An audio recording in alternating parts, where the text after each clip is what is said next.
In the open waters of the southern Caribbean, something unusual happened. Two fighter jets, remnants from a bygone era, broke from the horizon and sped toward one of the most advanced naval forces on Earth. A moment that could have sparked a conflict, yet didn't. This is the story of a standoff that tested strategy, willpower, and the razor's edge between peace and war. In late 2025, the United States reinforced its presence in the Caribbean with a formidable strike group led by a state-of-the-art aircraft carrier.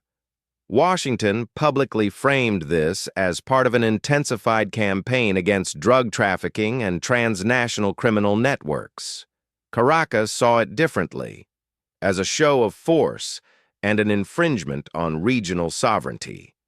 Reuters' tensions were already high after U.S. forces struck a vessel linked to narcotics smuggling, killing suspected traffickers and drawing sharp condemnation from Venezuelan officials.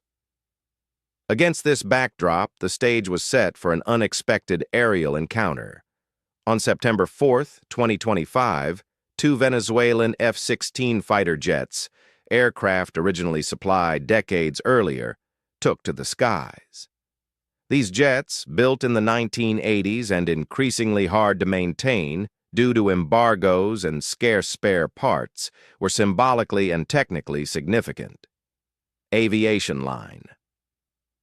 The American target was not another warship, but the USS Jason Dunham, an Aegis-guided missile destroyer that was part of the broader naval deployment. The U.S. Navy was operating in international waters, enforcing counter-narcotics measures and demonstrating freedom of navigation. According to U.S. officials, the Venezuelan fighters executed a low-altitude flyover at close proximity, what Washington described as highly provocative and a demonstration of force. The Pentagon controversially labeled the maneuver as interference with American counter-narcotics efforts. From a tactical standpoint, the incident was fraught with risk. An F-16 dive toward a warship, even in international waters, could be misinterpreted. With radar screens, identifications, and split-second decisions, both sides faced choices with dramatic consequences. No missiles were fired, no shots were exchanged. Yet the psychological snap of jets approaching a destroyer raised alarm across military entities. Experts later speculated this was Venezuela's attempt to assert sovereignty and deter further American pressure, a political message as much as a tactical maneuver.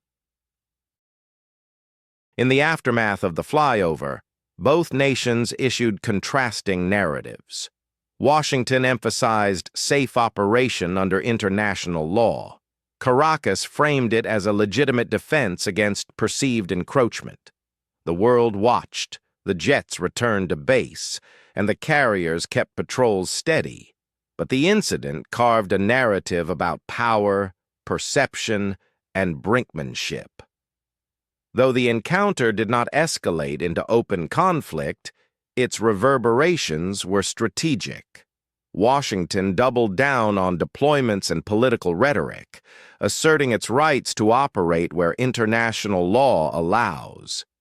Caracas mobilized air defenses and bolstered rhetoric about defending sovereignty. Within military circles, analysts debated whether the flyover was reckless or calculated.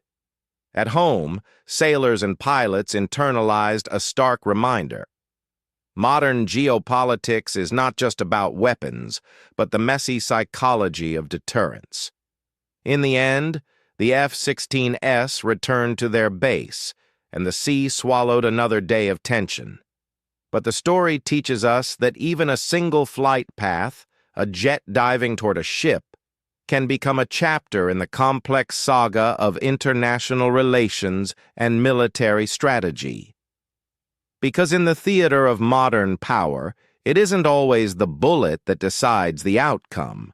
Sometimes it's the moment of hesitation, choice, and sheer presence that defines history.